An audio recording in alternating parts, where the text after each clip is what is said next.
Donc, dans la préface, alors déjà, avant de commencer, moi j'aime beaucoup ce que fait Nice. Ils ont sorti pas mal de bouquins, 100 films d'animation japonaise, 100 séries d'animation japonaise, l'histoire du manga moderne, un cycle d'animation japonaise. Ils ont fait des très bons bouquins. Je pense vraiment que le seul souci avec celui-ci, c'est le titre qui s'appelle Qui ont marqué l'histoire qui me pose problème.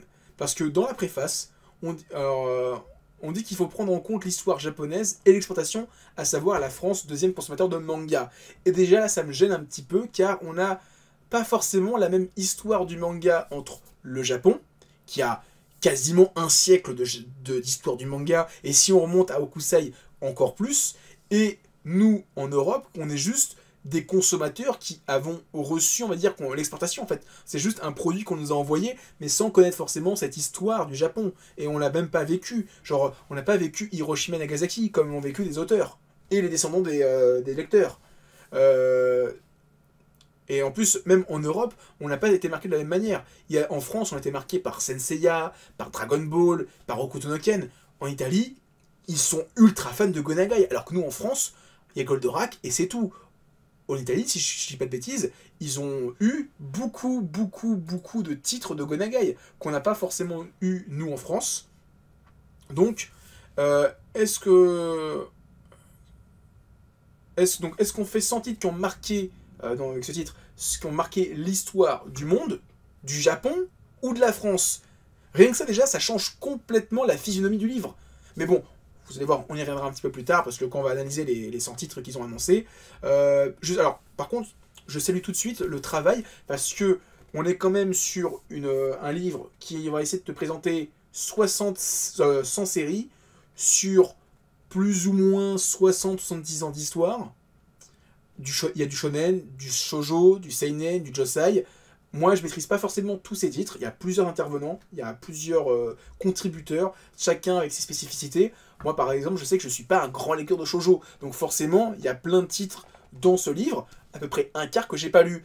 Et c'est quasiment exclusivement du shoujo ou du josei, parce que bah c'est pas ma cam, c'est pas les trucs que je lis, que j'ai pas consommé énormément. Il n'y a pas de médisance par rapport à ça, c'est juste que bah on a chacun nos affinités.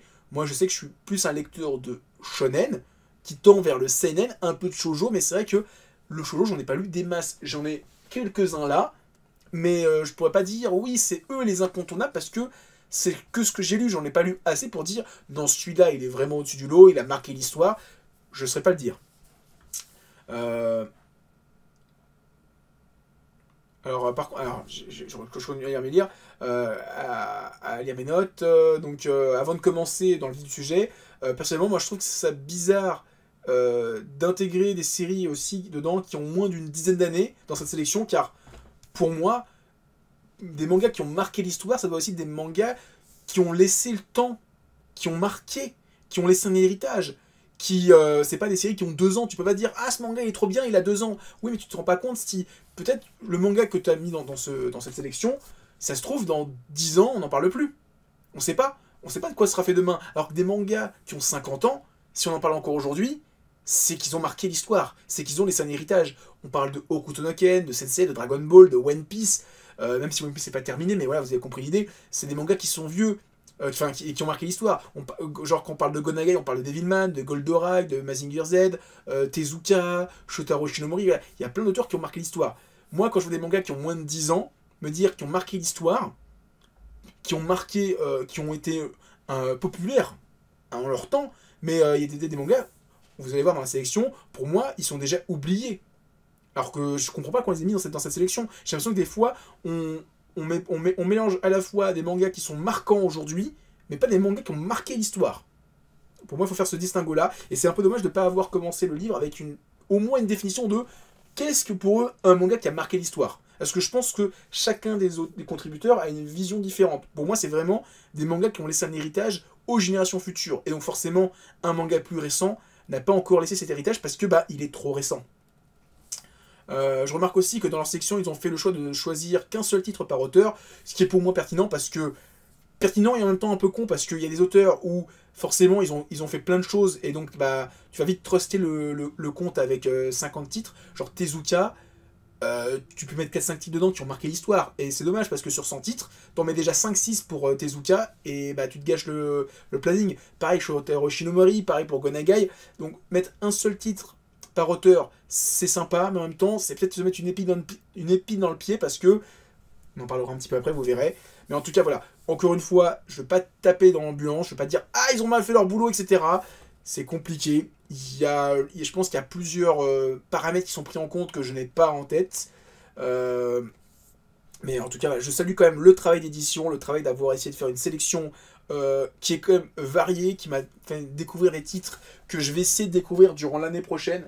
Donc je pense que je ferai une version 2.0 l'année prochaine en disant j'ai découvert ça, c'est trop bien, c'est de la merde, j'ai kiffé, j'ai pas kiffé. Je vais me faire une petite sélection, je vous dirai les titres au fur et à mesure parce que ce que je vais faire là, c'est que je vais essayer d'incliner la caméra qui est là pour vous montrer le livre et on va voir page par page, je vais vous montrer chacun des livres page par page, vous dire ce que j'en pense. J'ai pris quelques notes, des fois j'aurais rien à dire parce que bah c'est un manga qui a marqué l'histoire ou c'est un manga que je connais pas. Je vais surtout parler des titres où je vais faire ah, est-ce que ça c'est vraiment pertinent?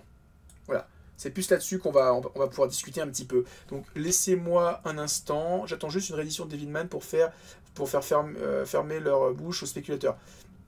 Black Box, ils n'ont pas ressorti récemment une édition couleur, enfin une édition plus belle, ou elle est encore introuvable? Je pensais qu'elle était encore trouvable. Tu me diras, enfin... Attends, je vais bouger un petit peu le micro. Tac. Parce que tout à l'heure j'avais testé, normalement ça marchait très très bien comme ça, et j'avais pas pensé qu'il y aurait le micro en plus. Alors attendez, on va mettre comme ça. Donc là on a l'illustration. Ouais, toi par exemple, Spy Family, pour moi, le manga est trop récent pour être mis dans les mangas qui ont marqué l'histoire. Et donc voilà. Je peux vous lire vite fait la préface si vous voulez. Elle est un peu longue.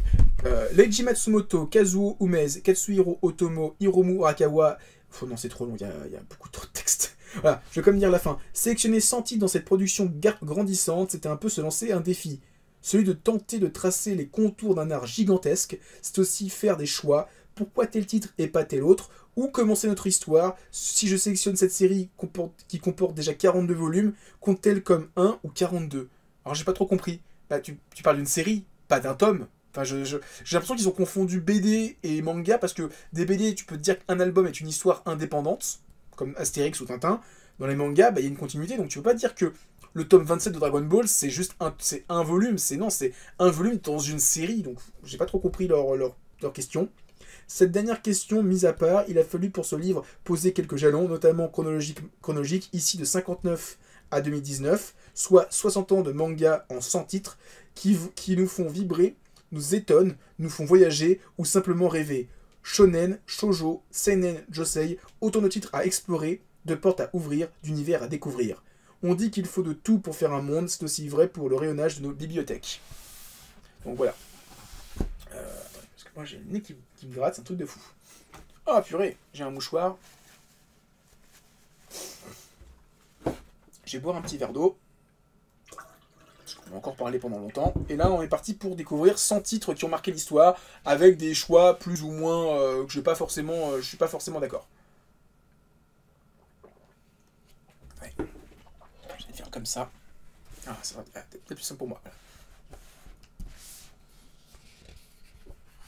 Donc en premier, on a Kitaro, le repoussant, donc de Shigeru Mizuki, donc le père des yokai, le manga qui a refait découvrir les yokai aux japonais. Hein. Donc sans lui, il n'y aurait sûrement pas de Yokai Watch, il n'y aurait pas de Pokémon, etc. Parce que mine de rien, les deux sont quand même très inspirés de la culture yokai. Et donc sans Mizuki, je pense que ces deux licences n'existeraient pas.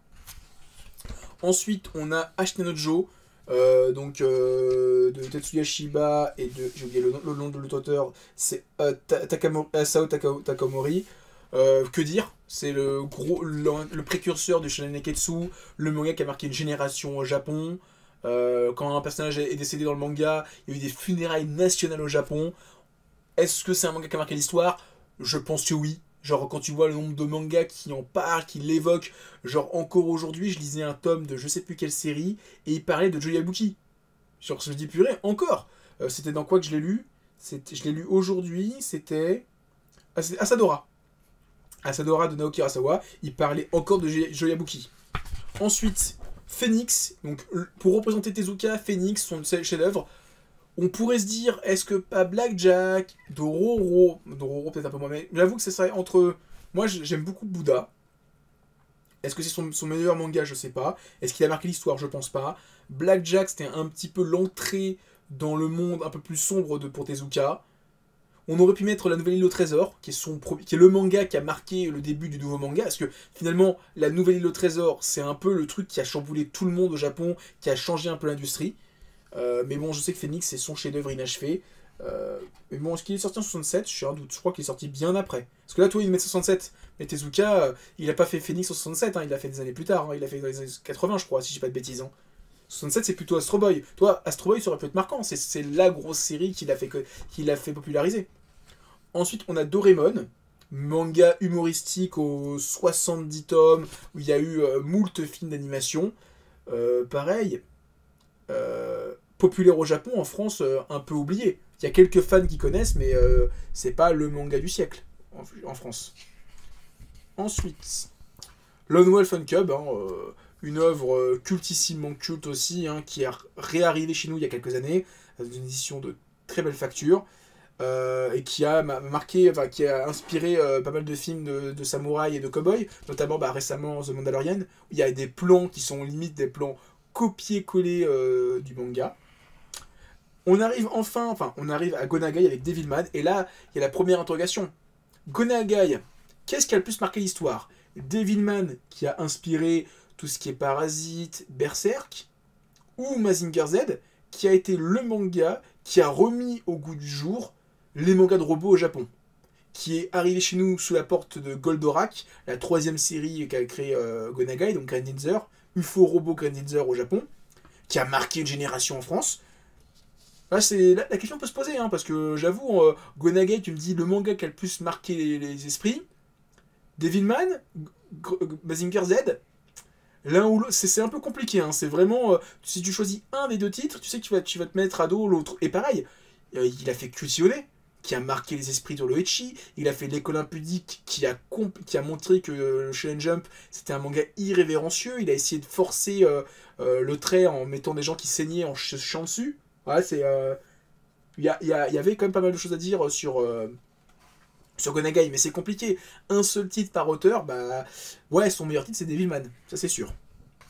Ensuite, Shotaro Ishinomori, forcément tu mets Kamen Rider, hein. C'est le mec qui a lancé un peu l'industrie des super-héros en armure en série live au Japon.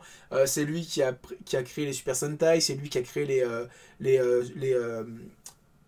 Henshin Hero, donc que sont Kamen Rider, qui encore aujourd'hui a le droit à des itérations. Alors même s'il y a eu une pause dans les années 90, début 2000 avec l'ère Heisei, on a eu des séries et ça ne s'est pas arrêté depuis 2000.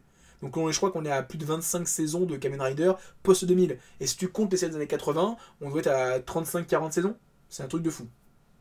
Ensuite, on en a parlé tout à l'heure, La Rose de Versailles, le manga qui a rendu magnifique aux yeux des Japonais et la France. Genre les Japonais, ils ont appris le français à cause de La Rose de Versailles. Donc oui, c'est un manga qui a marqué l'histoire. Ensuite, on a Moto Hagio avec le clan de Po. C'est le gros titre de l'autrice. Moi, j'ai bien aimé, mais je me suis dit, ouais, est-ce que c'est si... Enfin, moi, j'ai bien aimé, mais sans plus. Après, j'étais peut-être pas assis à fond dedans. J'ai peut-être lu trop vite, peut-être pas assez relu, apprécié, mais mine de rien, Moto Hagio, je sais que c'est une autrice qui a marqué l'histoire. Peut-être que le cœur de Thomas aurait peut-être été plus pertinent aussi, mais je l'ai pas lu, donc je sais pas.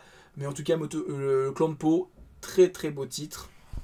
Ensuite, L'école emportée de Kazuo Mez, le premier grand roi du manga d'horreur, le mec qui a inspiré Junjito.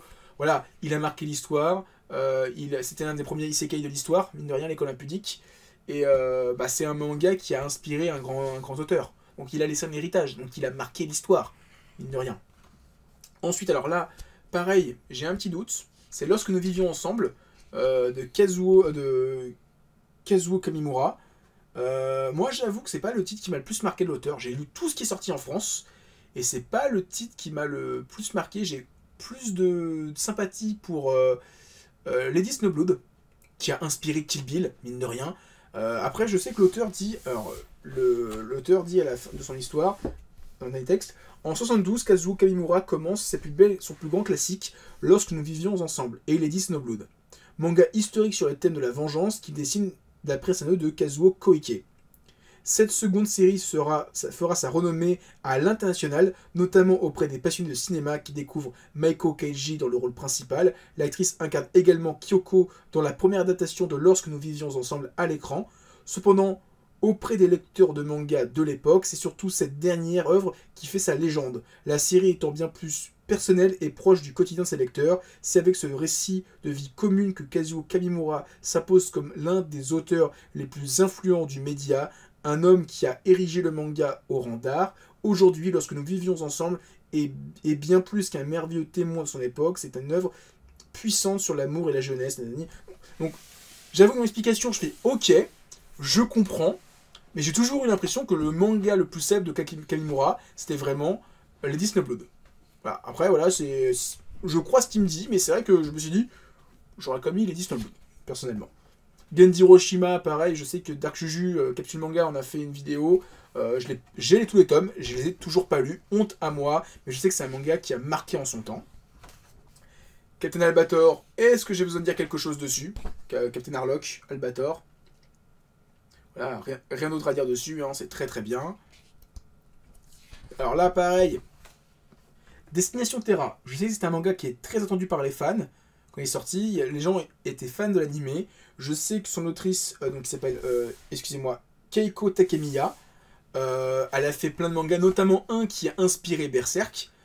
Mais là, j'ai l'impression qu'ils ont plus choisi un manga qui a marqué l'histoire, une autrice qui a marqué l'histoire, dont un manga est sorti en France. Et là, pour elle, il n'y a que Destination Terra. Je pense qu'il y a d'autres titres dans sa bibliographie qui sont plus marquants que Destination Terra, qui est en plus un de ses shonen, qui n'est même pas un shoujo. Ensuite, Touch, de Mitsuru Adachi, hein, génialissime, son premier chef-d'œuvre. Akira, rien à dire, hein, le manga qui a marqué une génération. Tribute to Otomo, juste tu vois ça, tu vois le nombre d'auteurs qui sont inspirés, c'est logique. Ensuite, Nausicaa de Hayao Miyazaki, rien à dire non plus. Hokuto no Ken, le manga musculeux de Tetsuo Hara et de son pote Johnson, scénarisé par Johnson. Inspiré de Mad Max, avec le Bruce Lee arts martiaux, dans un monde post-apo, combat. C'est génial, c'est bien dessiné. C'est une ode aux années 80-90 avec les représentations de tous les acteurs de cette époque-là, de Arnold Schwarzenegger à Freddie Mercury des Queens. Dragon Ball, est-ce que j'ai besoin de dire pourquoi Dragon Ball on le met dedans? Non. Banana Fish, alors j'aime beaucoup le titre.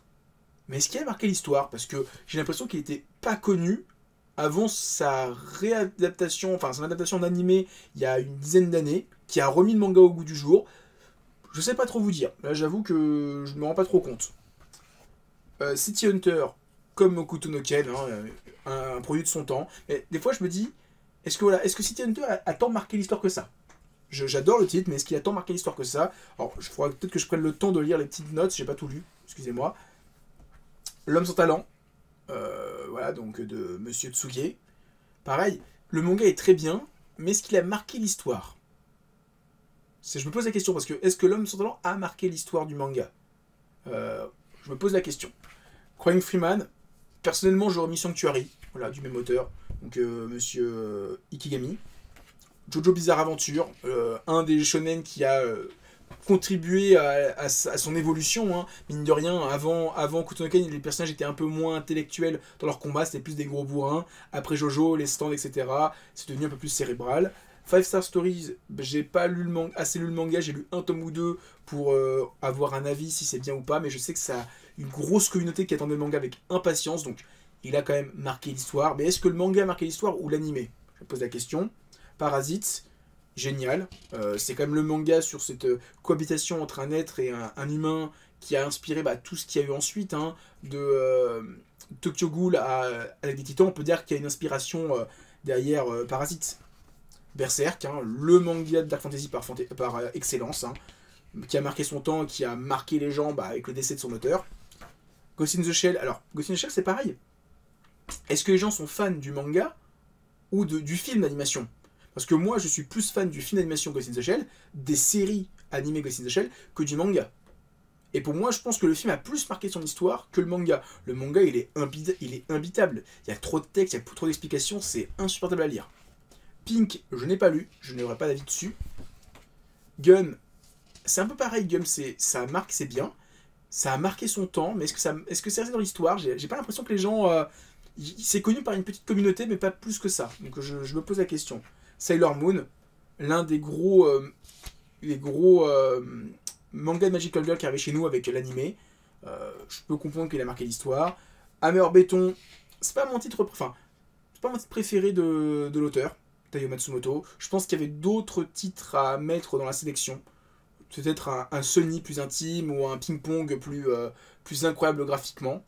Après, c'est juste un choix, mais voilà. Taiyo Matsumoto, fallait en mettre un dans la sélection, c'est sûr et certain. IQ, pas lu, donc j'ai pas d'avis dessus. La vie dans l'infini, j'adore le manga, j'adore l'auteur. Je sais qu'il a inspiré l'auteur de Chainsaw Man et Naruto, donc il y a un héritage. Mais à part ça, qu'est-ce qui était marquant dans le manga? Enfin, je sais ce qui est marquant dans l'histoire, mais qu'est-ce qui a marqué le grand public? Est-ce qu'on... C'est ça, c'est encore une fois... j'ai pas lu les textes, mais la critique, c'est Bruno Delacruz, je sais que c'est un grand fan. Voilà, est-ce que c'est plus des mangas qu'on aime beaucoup, qui nous ont marqué, que des mangas qui ont marqué l'histoire? Parce que là, je me pose la question, j'avoue, j'ai pas lu l'histoire, parce que des fois, il y a des critiques où c'est juste, on nous dit que le manga est bien, mais on ne dit pas en quoi ils ont marqué l'histoire. Et j'ai l'impression que le Temps Infini, ça va être un peu pareil. Détective Conan, le manga aux plus de 100 tomes, il y a un film tous les ans qui est numéro 1 du box-office au Japon. Oui, il a marqué l'histoire. Dragon Head, alors c'est mon titre que j'aime le moins de Mochizuki, donc j'ai pas trop compris pourquoi le mettre dans la sélection. Blue, pas lu. Katakato Sakura, bah, c'est comme Sailor Moon, hein, c'est le manga de Magical Girl d'une génération. Moi, c'est la mienne. Moi, j'ai découvert la Magical Girl avec Katakato Sakura, donc j'ai kiffé. Inuyasha, de Rumiko Takahashi. Alors, de tous les titres de Rumiko Takahashi, j'aurais jamais mis Inuyasha. Parce que Inuyasha, pour moi, c'est l'électron libre, le truc le plus bizarre de sa biographie, parce que Rumiko Takahashi, quand tu regardes tous ses mangas, et j'ai quasiment tout lu, j'ai juste pas fini de lire Mao, mais c'est quoi? C'est des comédies romantiques, où tu suis des histoires, où il y a des petites histoires qui font 2-3 chapitres, et tu passes à autre chose. C'est ça dans Ranma 1/2, c'est ça dans Maison Ikoku, c'est ça dans Urusei Yatsura, c'est ça dans Rinne. Inuyasha, c'est une histoire longue. Où tu as une histoire de Dragon Ball, il faut retrouver des pierres précieuses, etc., des ennemis, etc. Et il y a une quête où il faut retrouver l'ennemi ultime et l'abattre. Avec des petits arcs qui font 3-4 chapitres à chaque fois, mais il y a vraiment ce côté, tu suis une longue série. De A à Z, tu peux pas rater un chapitre, parce que sinon tu vas rien comprendre. Ranma 1/2, tu rates un chapitre, au pire tu vas rater l'introduction d'un personnage, au pire tu vas rater une blague entre deux persos, et c'est tout. Mars, pas lu. Moi j'ai lu le César du même auteur, enfin de la même autrice. Je sais pas ce que vaut Mars, et j'aimerais bien que ça sorte en numérique. Je crois qu'ils sont sortis en numérique chez Panini, pour peut-être me faire un avis. Yu-Gi-Oh! Le manga de cartes qui a marqué une génération, hein, donc je peux comprendre. GTO, pareil, GTO, est-ce que on est plus fan du manga ou de l'animé? Je pense que pour moi l'animé a plus marqué l'histoire que le manga. One Piece, le manga le plus vendu au monde. Voilà, je pense que le manga, l'un des mangas les plus longs du monde. Pas le plus long, mais l'un des plus longs. Blame, de Tsutomu Nihei, le manga que personne n'a compris, et que personne ne comprendra jamais. Eden, j'ai pas tout lu. J'ai lu 2-3 tomes sur les 9 ou 10 de l'édition Perfect, donc pas d'avis non plus dessus. Fruit Basket, un de mes shoujo préférés, mais c'est vraiment le shoujo classique. Hunter x Hunter. Alors, ouais, Hunter x Hunter, ouais, qui a marqué, c'est le... Ouais, je comprends aussi Hunter x Hunter, j'ai rien à dire dessus. Quartier Lointain, le gros manga du plus franco-belge des auteurs de manga. Spirale. S'il fallait choisir un titre de Junji Ito pour représenter ce maître de l'horreur, bah c'est Spirale ou c'est Tomie. Donc c'est au choix, c'est Tomie ou Spirale. Moi j'aurais peut-être mis Tomie pour dire c'est le manga qui a fait décoller la carrière de l'auteur, sur lequel il revient régulièrement. Spirale, c'est sa plus grosse série qui va être enfin adaptée en animé. Pile ou face pour les deux. Vagabond, j'ai du mal à comprendre. Vagabond pour moi c'est le chef-d'œuvre de Inoue, mais il n'est pas terminé. Et est-ce que pour moi Slam Dunk n'a pas plus marqué l'industrie du manga, dans le sens manga de sport, etc., qui a fait découvrir l'auteur? Vampire, manga de Hiroguro, de monsieur Shuichiro Maruo. pareil, est-ce que ça a marqué l'histoire? Enfin, l'histoire, enfin, au Japon, je sais pas si ça a marqué l'histoire. En France, j'ai l'impression que c'est pas très connu. Naruto. Alors, Naruto, j'aime bien, hein, mais oui, ça a marqué l'industrie en France, au Japon, je peux comprendre. Twenty Century Boys, j'aurais plutôt mis Monsters. J'ai pas trop compris pourquoi t'aimes plus Century Boys. Doro et Doro. Alors là, on arrive aussi sur le côté, c'est un peu comme Temps Infini. C'est connu d'une petite communauté, d'une petite frange de gens. Mais est-ce que c'est si marquant que ça dans l'histoire du manga? J'ai l'impression que c'est un peu c'est marquant pour une petite communauté, pour une petite frange de fans. Nana, j'ai pas assez lu, mais je sais que c'est un manga qui est.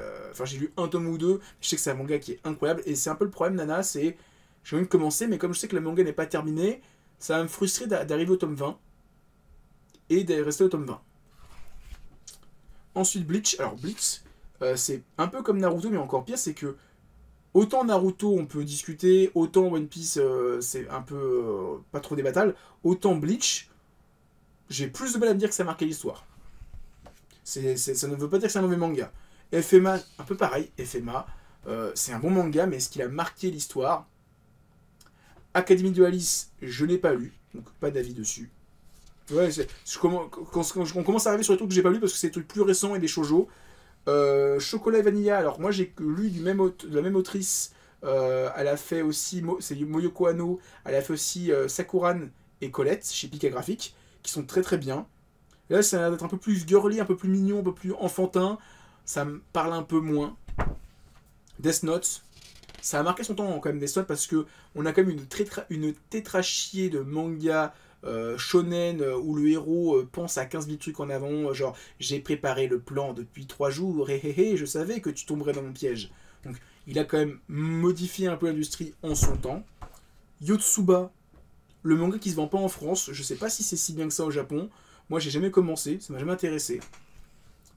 Pavillon des Hommes, j'adore le manga, mais est-ce qu'il a marqué l'histoire? Parce que j'ai l'impression qu'avant l'adaptation animée, personne ne connaissait ce manga qui est génial, hein. C'est une uchronie dans laquelle il y a une maladie qui a éliminé tous les hommes de l'archipel japonaise, et donc on nous retrace l'histoire du Japon, sauf qu'au lieu que ce soit les hommes qui dirigent, c'est les femmes, mais qui portent le nom d'hommes, ce qui fait qu'on peut même te faire croire que l'histoire du Japon qu'on te raconte, bah, c'est celle-là en fait, c'est la vraie histoire, une uchronie dans laquelle les femmes ont pris le pouvoir.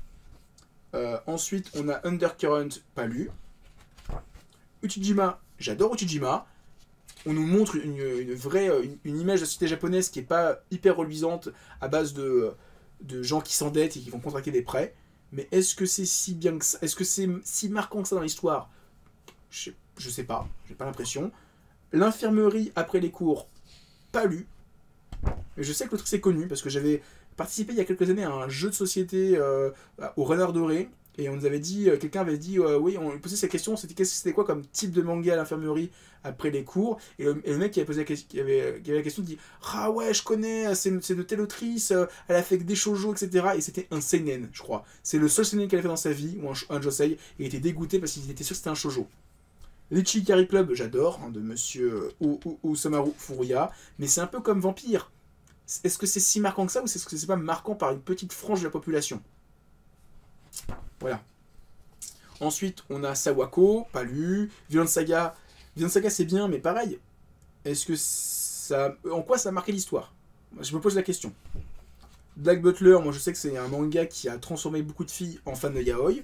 Donc peut-être sans ça qu'il a marqué l'histoire. Les Enfants de la Mer, j'aime beaucoup le travail de Daisuke Igarashi. Je me pose la question si ça a tant marqué l'histoire que ça.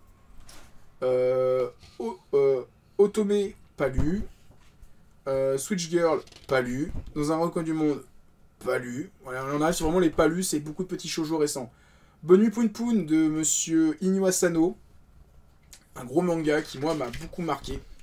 Pour moi. Et je pense que tous ceux qui l'ont lu, ça les a marqués. Marche comme like a Lion, bonne comédie romantique, mais est-ce que ça a tant marqué l'histoire du Japon, du manga que ça? Je ne sais pas vous dire. Bright Stories, pareil, très bien, mais est-ce que ça a marqué l'histoire? Princesse Jellyfish, pas lu, je pourrais pas vous donner un avis. Utsubora, c'est hyper récent, pour moi il s'est sorti il y a quelques années, c'est sorti il y a 2-3 ans chez nous en France, c'est très bien dessiné, c'est un dessin magnifique, mais est-ce que ça a marqué l'histoire? Je ne saurais pas vous dire. L'attaque des Titans, ouais, ça a marqué l'histoire quand même en son sens. And, pas lu. On arrive à la fin, là. On commence à arriver à la fin. Blue Spring, pas lu. L'ère des cristaux, j'ai lu. J'aime beaucoup. Le manga s'arrive à sa fin, mais pour moi, c'est pas un manga qui a marqué l'histoire. Hein. C'est très bien dessiné, l'histoire est cool. Faudrait que je lise le synopsis, mais j'avais commencé à lire un petit peu le truc, et à aucun moment, je crois que l'auteur dit en quoi ça a marqué l'histoire. Il dit juste, c'est un très bon manga, oui, mais est-ce que c'est marqué l'histoire? Pareil, One Punch Man, très bon manga, mais pour moi, on pourrait dire, oui, c'est le côté, le manga, le web manga, etc., mais c'est tout. On arrive à la fin. Il y a Orange, que j'ai lu, qui est très bien, mais pour moi, en quoi ça a marqué l'histoire, je sais pas. Ascendant Voice, pareil, c'est très bien, je l'ai pas lu. Innocent, j'adore Shinichi Sakamoto. J'ai fait une vidéo sur l'auteur, toute sa carrière. J'ai fait une vidéo sur Innocent, j'en ai même fait 2 sur Innocent. J'ai parlé de hashtag BRCL. Mais pour moi, Sakamoto, c'est pas un auteur qui a marqué l'histoire, hein, ni Innocent. Hein. C'est des bons mangas, mais moi, qu'est-ce qu'ils ont de marquant? Je me pose la question. Ensuite, on a L'étranger de la plage. Pas lu. Après la pluie, très bien. J'adore le travail de Jun Mayuzuki. J'adore aussi son nouveau manga qui s'appelle Column Generic Romance. J'avais plus le titre en tête. Emacha. Emacha, pour moi, c'est trop récent. 2014, ça a 10 ans. Pour moi, ça n'a pas encore marqué l'histoire. Le manga va se terminer. On verra dans 10 ans si on en parle encore. L'enfant et le maudit. Alors, je vais être hyper médisant, mais pour moi, qu'est-ce que ce manga fait là-dedans? Et je vous dis un truc, c'est un manga que j'ai lu, et je vais vous dire que j'ai même doublement lu, parce que en 2018, l'auteur est venu en France, et j'ai eu une dédicace de l'auteur. Donc je connais le manga, hein. J'étais un des premiers à le lire quand il s'est sorti en France, je l'attendais, mais pour moi, c'est pas un manga qui a marqué l'histoire. C'est un bon manga, mais ça n'a pas marqué l'histoire. Genre, à tel point que personne n'en parle, hein. C'est pas un manga qui est plébiscité aujourd'hui. Beastars, on parle du manga de Paru Tegaki, mais on n'évoque pas le manga Baki de son papa, qui pour moi a plus marqué l'histoire. Hein. Baki, c'est quand même un manga qui a créé le genre des mangas de baston, enfin, où il y a des enchaînements de bagarres à la con. Pour moi, il n'y avait pas avant Baki, ou en tout cas c'est Baki qui est le plus connu. Solitude d'un autre genre, ce manga sur l'homosexualité, que j'ai pas lu, mais j'entends que du bien, mais pareil. Est-ce que c'est si bien que ça? Est-ce que ça a marqué l'histoire? Je sais pas. TPN, TPN c'est quand même achat, mais sauf que regardez, le manga s'est terminé, les gens n'en parlent plus. Les gens n'en ont plus rien à foutre. L'anime s'est terminé de manière merdique, le manga s'est terminé de manière merdique. Les gens, pour eux, c'est les 5 premiers tomes sont très bien, la suite, on l'oublie. Pour vous dire à quel point est-ce que ça a marqué l'histoire, ouais, ça a été tellement marquant que ça a été oublié maintenant. Ensuite, on a Don't Call It Mystery. J'ai lu un tome ou deux. C'est par l'autrice de Basara et de Seven Seeds, qui pour moi sont beaucoup plus célèbres. Les gens sont beaucoup plus fans de ça que Don't Call It Mystery, qui est peut-être un peu trop récent. Les liens du sang, le chef-d'œuvre de Shuzo Oshimi, donc c'est logique. Ensuite, on a Saturn Return, on en parlait tout à l'heure, hein, très très bien. Chainsaw Man, peut-être un peu trop récent pour qu'on puisse se dire si c'est marquant, mais au vu de son... Après, parce que le problème, c'est que si le manga se casse la gueule sur la fin, on va l'oublier, on passera à autre chose. Mais oui, pour l'instant, marquant. C'est peut-être un des mangas shonen les plus marquants de ces dernières années. My Broken Mariko, j'aime bien, mais ce one-shot, est-ce qu'on en parlera dans quelques années? Parce que il y a eu le film, et voilà, c'est un one-shot, donc on va peut-être sûrement l'oublier avec quelques temps. Spy Family, un peu trop récent pour qu'il y ait un héritage, et en plus, c'est ça où c'est marrant, c'est que tu vois la fin, dernier paragraphe, malgré son succès retentissant, il est difficile de se prononcer sur le futur de cette série, qui ne semble être encore qu'à ses prémices. Pour autant, inutile de s'en faire. Drôle et prenant, Spy Family semble bien parti pour continuer et embarquer le lecteur dans ses palpitantes missions. Oui, donc dans les 100 mangas qui ont marqué l'histoire, tu mets un manga qui pour toi n'a pas encore marqué l'histoire. Et là, ça c'est un peu bizarre. Et on finit par Veil, qui très beau, très bien, mais pour moi n'a pas encore marqué l'histoire. Et en plus avec... Enfin si on parle de WV, ça a marqué l'histoire. Voilà. Donc voilà, je suis désolé, j'ai peut-être été un peu méchant pour... j'espère que si les auteurs tombent dessus, j'espère qu'ils vont pas être vexés. Hein. Vous avez fait un très bon boulot. Il y a juste 2-3 choix de titres, et je pense que ça a été pour vous aussi compliqué. Vous avez dû batailler parce que forcément, tu as vite envie de mettre des titres que tu connais, des titres célèbres, et donc pas vite écarter beaucoup de shoujo, et donc ça peut être compliqué. Donc je vais pas dire que tel shoujo aura pas dû être mis dedans, je peux pas me juger, mais il y a des mangas où je me dis, tiens, c'est marrant, ils sont pas dedans, et il y a plein de titres où, par exemple, Zetman, ou Video Girl Eyes, comment il s'appelle Masakazu Katsura, l'auteur de Zetman, il n'y a aucun de ces tickets dedans. Video Girl Eye, c'est quand même des comédies romantiques qui ont marqué leur temps. Je pense à Crows. Alors si on parle que de mangas qui sont sortis en France, Rokuyachi Blues, un Furio, il n'y a aucun Furio dans la sélection. Ça me choque moi de me dire qu'il y a un genre entier qui n'est pas dans la sélection. Le Furio n'est pas représenté. Je ne demande pas qu'il y en ait 36, ou au moins Tokyo Revengers, qui a remis au goût du jour en France le Furio. Captain Tsubasa, Prince du Tennis, Aishil 21, Slam Dunk, IQ, Kuroko's Basket, il n'y a aucun manga de sport. Il y a Touch, mais Touch c'est plus pour moi une comédie romantique qu'un manga de sport. Mais ça me choque aussi, il n'y a aucun manga de sport. Et pourtant c'est un genre à part entière qui a porté sa lettre de noblesse au shonen. Il n'y en a aucun. Ça me choque un petit peu. Alors après, il y a des trucs, plus des choix personnels. Il n'y a aucun titre de Hiroshi Hirata, l'un des maîtres du manga de samouraï. Il n'y a aucun titre de la collection Lovecraft, qui pourtant, dans le genre, apporter une touche graphique, essayer de donner envie aux gens de découvrir du roman et pas que du shonen, du manga, c'est intéressant. Hippo, le manga de boxe à plus de 100 tomes n'est pas dedans. Baki, un des mangas qui a apporté, enfin pour moi qui est le précurseur de Kengan Ashura, de tout ce qui est Valkyrie Apocalypse, de tous ces gros mangas de baston où les mecs se tapent dessus pendant 50 tomes, il n'y a pas Baki. C'est quand même un manga qui a apporté son genre à lui tout seul. Il n'y a pas Golgo 13, le manga le plus long du monde n'est pas dedans. Il n'y a pas Cobra, parce que Cobra, ok, Boichi Terasawa, on peut dire ce qu'on veut, mais Cobra, Boichi Terasawa, il a quand même fait une édition couleur, c'est le premier manga en couleur numérique de l'histoire du manga. Il n'est pas dedans. Jimmy Kono, Termae Romae, pour une autrice pas très connue, enfin, il y a l'auteur de Termae Romae, Mari Yamazaki, qui a, avec sa culture, avec son doctorat sur la romantique, a écrit des mangas par rapport à ça. C'est pas dedans. En manga shoujo historique, Lady Georgie, ou Candy Candy, donc de madame... merde, j'ai plus son nom. Elle s'appelle comment déjà Yumiko Igarashi. Candy Candy, Georgie, n'est pas dedans. C'était dommage. Pourtant, pour moi, ça fait partie de ces gros choses, des gros shoujo de l'histoire. Ah si, il y avait Umez, il y avait Umez, il y avait l'école emportée. Il y était, Umez. Ah, il y aurait pas Umez, j'aurais fait un scandale aussi, c'est pas normal, toi, c'est... Si, au tout début, ils ont mis l'école emportée. Pareil, moi, je veux dire, voilà.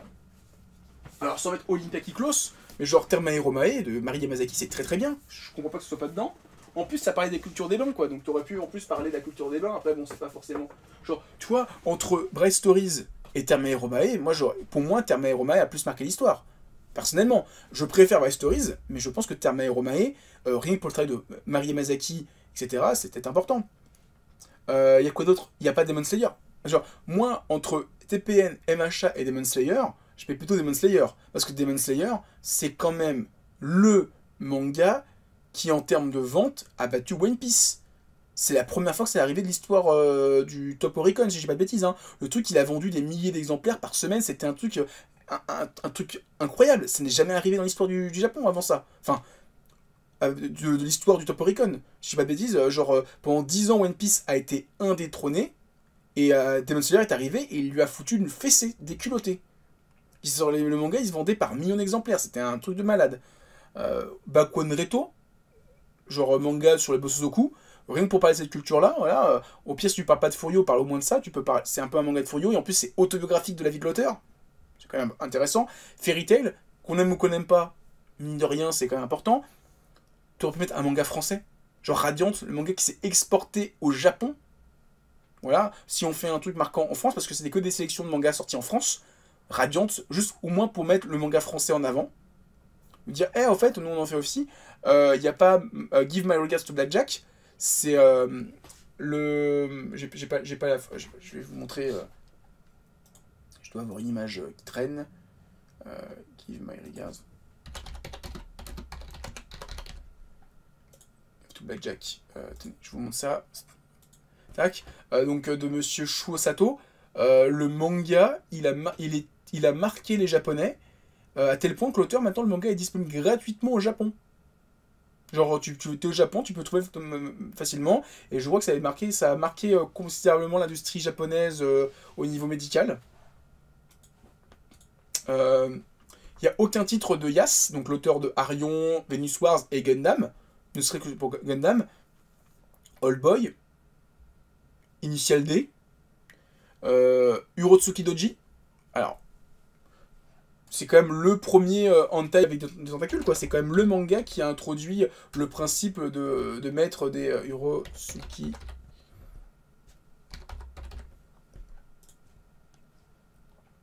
Voilà, Urotsuki Doji, mine de rien, c'est quand même le manga qui a instauré le délire des tentacules, quoi. Le fait que dans les mangas de hentai, il y a des tentacules, quoi. Le Yamete no Kudasai, c'est lui qui l'a inventé. Toi, genre, ok, c'est. Genre, on va me dire, ouais, mais c'est un peu polisson. Ouais, enfin, il y avait quand même Vampire, il y avait Litchi Carry Club et il y avait Utsubora, hein. On aurait pu mettre Urotsuki Doji, hein. Il n'y a pas Kingdom, il n'y a même pas un seul manga de bouffe. C'est dommage. Genre, Les Gouttes de Dieu. Alors, je demande pas Food Wars, je demande pas Yakitate Japan, mais au moins Les Gouttes de Dieu. Ouais, je trouve qu'il y a plein de titres, même Sunken Rock, dans un sens. Moi, je pense à Sunken Rock pour le côté un Coréen qui est arrivé au Japon, et il y a rien. Genre, je trouve qu'il y a plein de titres qui manquent. Enfin, il y a sûrement quelques titres qu'on pourrait retirer, qu'on pourrait mettre d'autres choses à la place. Genre, moi, je pense que tu retires un Naruto, un FMA, un Bleach, tu peux mettre 2-3 titres que j'ai mis dans ma sélection, hein. Je pense qu'il y a... Moi, il y a une dizaine de titres qui sont peut-être plus pertinents dans cette liste. Ne serait-ce que dans les shows, en shonen ou en seinen, hein. Zetman, enfin Rokunechi Blues, un manga de sport, un Furio, Baki, Terma Mae à la place de un shonen ou un seinen, un Golgotress. Golgotress qui ne sont pas dedans, je trouve que c'est c'est le manga le plus long du monde. Enfin, ou l'un des plus longs du monde. Le manga il fait plus de 200 tomes. Il y a même pas un titre de cette auteur-là dans la sélection, ça me choque aussi. Ouais, je trouve qu'il genre, Uchijima, on pourrait retirer, mais Golgo 13, tu vois, ça me choquerait pas. Donc voilà, il y a des choix de titres un peu bizarres. Mais encore une fois, ça devait être très compliqué. Je suis sûr qu'il y a plein de titres qui ont été rejetés et qui ont été des crève-cœurs et que je pense qu'ils les auraient pas mis. J'aurais dit, eh, il manque celui-là. Voilà, mais et je trouve qu'il y a beaucoup de titres, c'est un peu quand même des trucs connus, genre FMA, Naruto, c'est bon, on les connaît. Après, bon, le truc, c'est que marquer l'histoire, je. Faudrait peut-être que je prenne le temps de lire les trucs en profondeur, mais je pense que des fois, c'est pas forcément des trucs qui ont marqué l'histoire, juste des titres très connus. Mais je pense qu'ils auraient juste dit 100 titres marquants, j'aurais rien dit, tu vois, parce que je dis oui, ils sont marquants. Mais après, qui est plus marquant qu'un autre, toi, genre Uchijima, pour moi, c'est pas un des titres les plus marquants de l'histoire, tu vois. Est-ce qu'il a marqué l'histoire?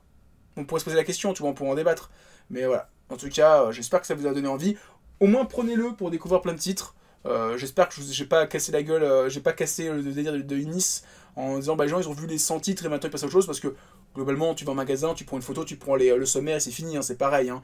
Je crois même le sommaire est disponible sur Amazon donc c'est pas non, je suis pas non plus en train de casser leur business plan, hein. Mais au moins lisez les articles, je pense qu'il y a des trucs hyper intéressants à dire, bah, ne serait-ce que celui sur lorsque nous vivions ensemble où j'ai appris une chose, j'étais pas au courant, j'irai à m'approfondir un peu le sujet pour être sûr, mais voilà, en tout cas le livre est bien, mais il y a quand même des trucs où je me dis, ah, il y a quand même des choix où on pourrait encore en discuter pendant très longtemps.